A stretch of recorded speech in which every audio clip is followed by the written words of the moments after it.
So Michele, thousands and thousands of responses from this project.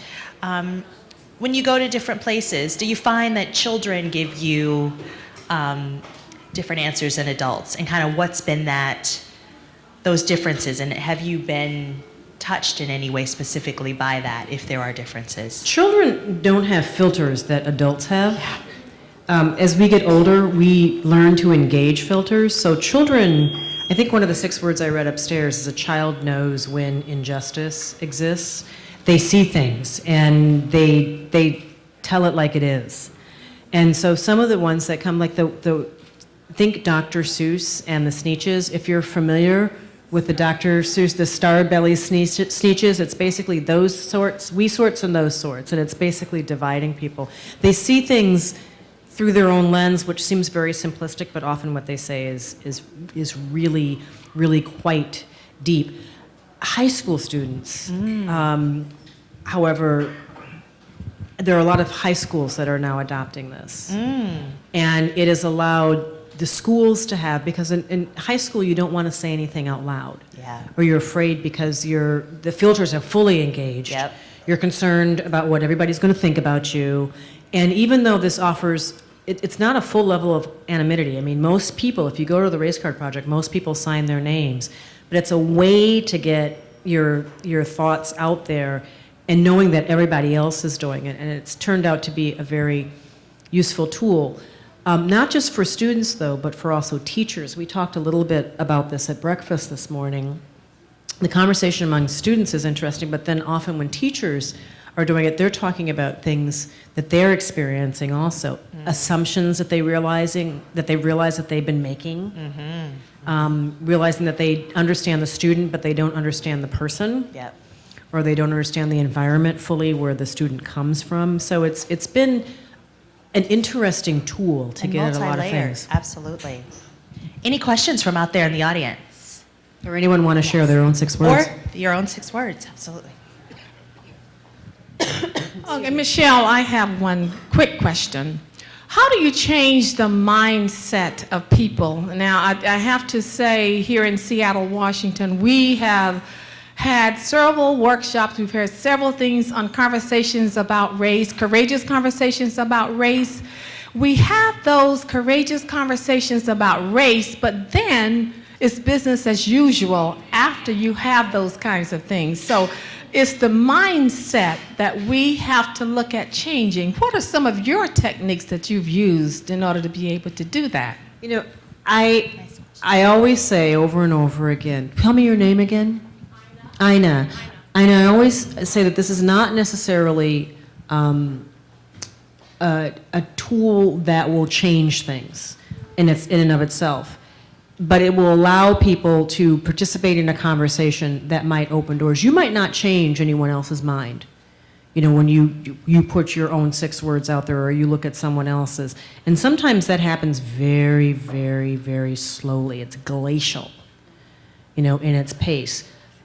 But if you look overall, look at where we are now as compared to where we were 50 years ago. You know, things do change and evolve. And sometimes before you get to a change in mindset, you have to get to a place of respect. And at least being open to someone else's truth. And if you are open to someone else's truth and you're at least willing to hear them, to understand who they are, there is an opening, there is a possibility there that you're letting something in that might lead to some sort of change or evolution. But you need to get past that wall first, and this is one way to do that, is to create some sort of dialogue. And often that happens, you know, the most profound conversations about race, I don't mean to disrespect in any way what's happening here in this hall right now, but often the most profound conversations are casual, or the encounters are casual. They're not, everyone's going to come together at Tuesday at 3 p.m. and we're going to talk about race and diversity and we're all going to row together and we're going to move forward. Sometimes it's small things. And I'll share with you an example from my reporting that I discovered. There's a story I did about the Marshals, the U.S. Marshals, that accompanied the children who crossed the color line in schools across the nation. Do you remember you? The thing that I had in my memory was as a kid seeing the Norman Rockwell print, and you only saw their armband. You know which the print I'm talking about? The problem we all live with. But you never saw their faces, and I thought that was a metaphor. So I actually wanted to go and find some of the marshals that accompanied Ruby Bridges, that accompanied the children at McDonough 19 and at schools across the country, and there are only a handful that are still living. And in fact, one of them died last year, and his ashes were buried in front of McDonough 19. His work at that school he thought was so important in ushering those girls into that previously all-white school. But one of them told me a story. He said that he showed up to pick up the students, and he realized, he looked in their dining room and they had a china cabinet. And this was a job for him, and he was doing this job. He was a U.S. Marshal, but he himself, based on the way he was raised, felt some social distance from the black family whose child he had to protect. But he went and he looked in their dining room, and he saw something in their dining room, and it hit him. In their dining room, they had particular china that was on display. And in that moment, he felt such communion with the man of the household over china. Because in his home, outside of Washington, D.C. and Virginia, in their china cabinet, there was the same china, and his wife used part of his paycheck every month to buy another piece of china. And it was important to her, and because it was important to her, it was important to him. And he looked at that china and he said, man, I bet his wife is after him in the same way. So she can get a teacup or a saucer or, and eventually fill out. That china cabinet, he said, from that minute, I saw not a job, I saw a family. And I felt so, little things like that are often unexpected, that was not part of any kind of diversity training program. Sometimes epiphanies can happen in even small ways. Excellent. You wanted to say something, Jeff? Yeah. Hi, Michelle. My name is Dan. I'm a teacher and an administrator here at the colleges, and so thanks again for being here today. I'll start with my 6 words. They were, Seattle is a long way from 6 Mile. And I grew up in Detroit, Michigan. And I brag to my students that I grew up on 7 Mile. I'm 2 miles cooler than Eminem, right? Oh my gosh, so, and growing up in Detroit, that's not as true today as it was then, but it was very much, race relations in Detroit are all about black and white. And I'm lucky to live in the zip code that you talked about today here in Seattle, 98118. It's the most diverse zip code in America. People who live there love to tell you it's the most diverse zip code in America too, right? Patting ourselves on the back. And so one thing I'm struck by about the conversation here in Seattle is that there are so many more perspectives that are part of the conversation. You have Asian American immigrants who are relatively recent arrivals, and then you have 3rd generation Chinese American and 3rd generation Japanese American perspectives that are all kind of part of that grouping. You've got a large and growing Hispanic population, Pacific Islander population, and so I find that the conversation is not as zero-sum as it was in Detroit when I was growing up. And I wonder if you could speak a little bit about the regional variations in this conversation based upon local regional history, local regional demographics, but also, more importantly, how we get beyond the zero-sum conversation to where it's about people not being left behind. Certainly in a place like Seattle, where we're experiencing so much economic prosperity, there's still a widening gap, and how we can focus more on that as opposed to, if you're doing well, that means that I must not be doing well. Thank you. The last half of that is really difficult, because there are people who are being left behind. And there are certain groups that are overrepresented in the population that is being left behind. And that is a very difficult thing. And we're in a moment of change in this country where demographically sort of the page is turning right now. And that is happening at a time of great economic tumult in the country. And so that in itself creates a certain kind of vertigo, where people are wondering if they're advancing, and that's a big capital T they, whoever they happen to be, what does that mean for me? Because it does feel like the pie has shrunk. And so that's a very sort of big existential question. But in terms of the regional differences and the voices within conversation, I do see big regional differences. I noted that Seattle has its own page on the website. Michigan, the University of Michigan is another one of our partner schools. They have their own page on the website. And if you go to the University of Michigan page, you're going to see a lot more submissions from people who are Muslim, people who are Arab American, people who are Lebanese, because the population is represented in much larger numbers. You're going to see a much larger conversation about affirmative action twinned with privilege. You're going to see a big conversation about what it means to be working class and from the UP. Now, that might not mean anything to you, but if you're from Michigan, that means the Upper Peninsula, the thumb. And so that means nothing anywhere else, but you'll see a big conversation about that. In certain other areas, in Spokane Falls, there's a much larger conversation about Native American issues, or about identity and the birth certificate issue. There are a lot of people who are born in rural Washington who are born without birth certificates, and that was something I wasn't expecting that. So there are big, regional variations, but one of the biggest lessons for me in this project has been the multitude of voices that come to the table in this discussion that is allegedly about race, but is really about identity. And when you talk about race, if I were doing this again today, I'm not sure I would call it the Race Card Project, although I don't know what I would call it instead. Because so many of the submissions that come in are tangentially about race.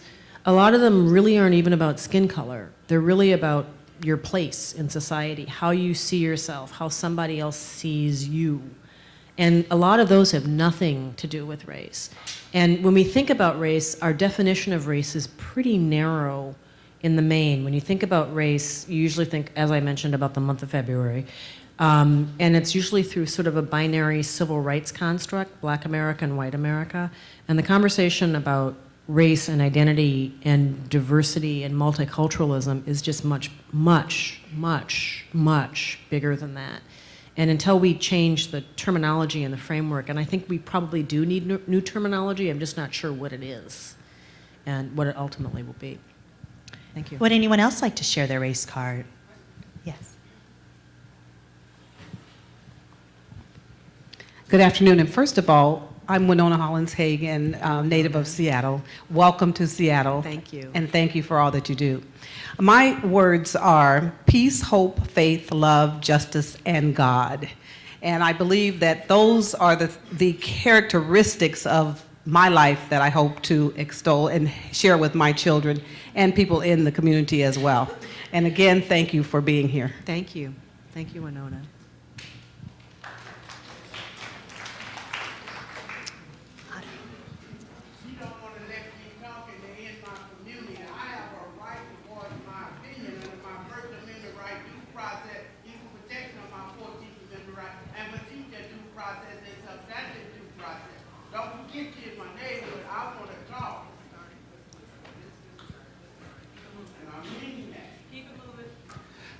Hi, so welcome to Seattle. I actually often listen to you on the radio, but my 6 words were yesterday, today, every day until we learn. Yesterday, today, every day until we learn. And I kind of came up with that on the fly of sorts, but it's honestly how I feel about myself in this process. I feel fortunate enough, I work at the Race and Social Justice Initiative on the exhibit at the Science Center facilitating the curriculum that goes along with it, but in that I happened across this project, and what I'm getting from it is so much more than I ever anticipated. And it's kind of not overwhelming, but it's a lot. And for you, you talk about at the point when you didn't want to be noted as the journalist who was associated with strictly your race, and then now it's your biggest thing. When did that moment for you happen, when you just all of a sudden, was it internal? Was it something you came upon yourself? Did you happen to run into something that really just stood out to you and you took it on? It was the inbox. They were the stories that started to come in the inbox. I cannot tell you how honored I am that people share their individual truths with me. And when people give you their truth, you have to honor that. And if you've been to the Race Card Project, so you see how honest people are. I mean, there's a 6-word submission His 6 words were, married a white girl, now what? And he had a picture of he and his wife on a great photo. Their arms up in the air, they're in the mid-dance, she's kind of leaning in, it's kind of like, looks like a vodka ad or something like that. They're really, I mean, and I called him and I said, actually emailed him and I said, is that really you and your wife? Because it looked like it had almost been Photoshopped. And he said, no, we had a really great photographer. And I said, do you really want me to post this? And he said, no, I do want you to post it because we're not the only couple that's going through this. And he is biracial and she's white. And he says that she has a harder time accepting the Asian part of him, that she sort of sees him as someone who tans easily. And that the older that he gets and the more he wants to embrace his culture, that it's a struggle. And they're handling it and they're dealing with it, but he wanted to share that. And that's just an example of very personal stories that people give me. And so when I saw the inbox and I saw what people were willing to share, and I get stories like that all the time, I realized that to honor that, I had to give myself over to the project and let it grow and become, what I hope it will eventually be. I need to remember your 6 words, though. Say it one more time. Yesterday, today, every day. Okay, you know what? Yesterday, today, every day until we learn. I have teenagers in my household. That is going to be so useful. Yesterday, today, every day until we learn. That will be repeated. We have time for 2 more, and we have 1 more. Hi, I'm Cynthia Goodmojab. I'm a mental health care provider and a board-certified lactation consultant. So I work with new mothers and their families, and I'm trying to do what I can to get my fields moving forward, because there are huge barriers to access to services, that uneven playing field. And I was also involved in the Pacific Science Center race exhibit. I facilitated for that. It was a fantastic experience. I'm so glad to see you here. But the question that I have, one of the things that I have seen is that when I talk to people of color and they think about racism, they don't think about racism on average in the same way that the average white person, whatever that is, thinks about racism. What I see my colleagues thinking is that racism is about individual acts of bigotry and violence, extreme things that make the news. But they don't think about the institutional racism, the things that are built into our systems, our policies, our procedures, that maybe we didn't create, me right here, right now, but I'm in this institution and I am enacting those policies. I'm not challenging those policies. I'm not seeing the barriers those policies are causing. I'm not trying to make any kind of a change. I'm letting this continue to happen either out of ignorance or fear or what have you. I'm wondering, in the Race Card Project, do you see these same divisions in how race and racism are thought about, racism is thought about, and do you see any shift over time that more white people are recognizing, as my 6 words are, I'm white, racism is my problem? Do you see any kind of a shift where more whites are starting to recognize that they have a responsibility, even if they are not at fault, they have a responsibility to be a part of the solution, otherwise they just maintain their status as part of the problem? It's hard to make a blanket statement because when you get tens of thousands of submissions, it runs the full gamut. So there are certain things that you see that are prevalent enough that they represent trends. So I do see people talk about that to some degree, but it's not as prevalent as you probably would hope, just to be honest. One of the things, first of all, you were smart to notice the difference between race and racism. They're not the same thing. They're very different things. But in any case, people of color think about race and racism much more often than white Americans do. I mean, it just is a fact of life. People of color will talk about thinking about it sort of all the time, whereas white Americans think about it not very often, if at all. But certain things are changing. I don't know if they're changing. There's things that I notice because of the things that come in the inbox. It's interesting. What you're talking about is people taking responsibility. One of the things that I see in the inbox actually, or a lot of people saying, enough. Why are we talking about race all the time? Why are we even having this discussion? Or a sense of a kind of reverse notion of it. What is all this talk about white privilege? Because the term privilege itself has a sort of silver spoon quality to it. And people will say, I'm privileged? I don't know how I'm going to pay my rent next month. I can't afford to buy shoes for my son. How is it that I am privileged just because I'm white? And how is it that if there is any kind of institutional bias, how is it that I'm responsible for that? And if you look at demographic changes in the country, and particularly the poverty rate in rural and exurban America, and now the greater representation of white Americans in marriage rates and in educational attainment, it makes that conversation a lot more prickly and a lot more difficult because it's not as easy to draw sort of those lines. And people feel like if there's any kind of institutional bias, wait a minute, the winds seem to be heading in my direction. So, why is it that I need to care about, it's what you were referencing, why am I caring about them when I can't even stand straight because it seems like all the headwinds are coming at me?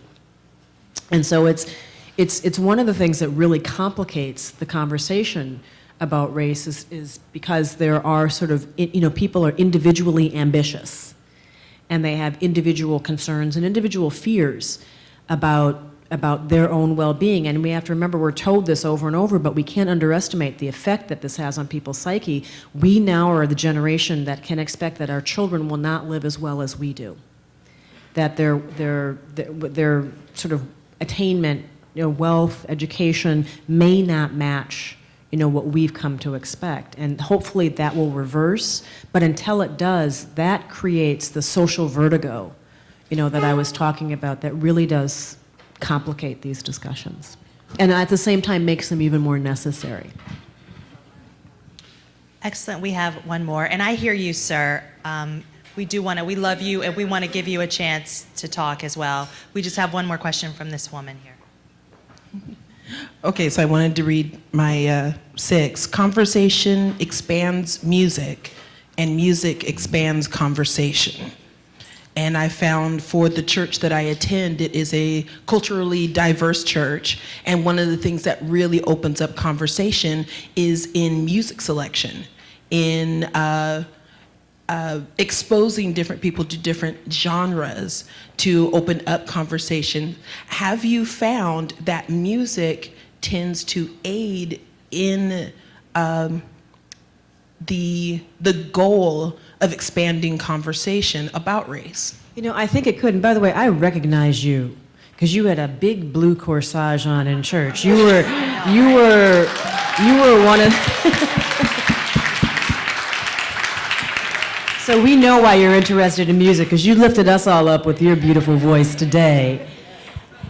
I think music could play a role.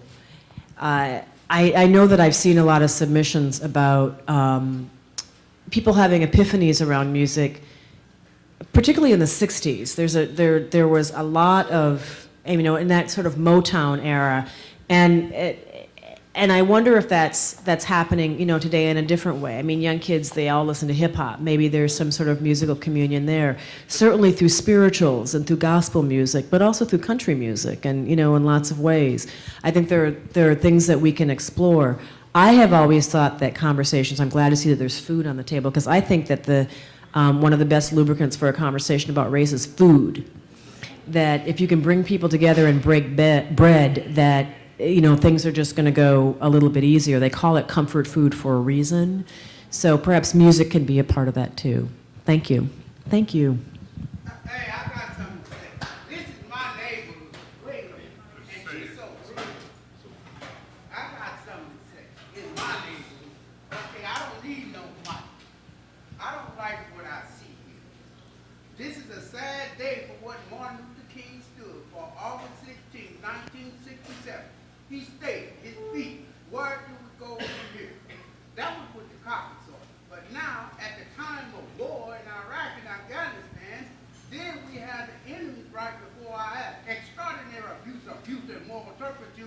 of the Voter Fraud Act in 2008, extraordinary abuse and moral turpitude of the New World Order, where they was planning to take over America for 40 years. And in order for them to do that, that's when they put the Communist Party in 3 branches of government, where the Communist Party is advocating communism in the black community. This is devastating. I've been doing this 3 decades almost, advocating for our homeless veterans and families, racism, low income housing, save our children, our health. And then I got the Communist Party acting like they look at us like we don't belong here. And it goes back to Gary Locke in 2005 doing that procession. But I want to see him too. This is a sad day. This is a sad day. And none of these agents will ever be as articulate as me about this law. Communist Party working under Communist Party law, advocating communism. These are the enemies and fighters against our veterans that fought to make this country safe, free, and secure, aging on bipolar disorder, brain injury, cancer, diabetes, epilepsy, mental illness, PTSD. No agent will ever be as articulate as me. Gary Locke couldn't deal with me 2 terms, he was the governor. Thank you for sharing your story, sir, and thank you for your service. And I want to thank everyone for coming down here and being a part of this conversation. Organized crime on the Title 21. A round of applause for Michele.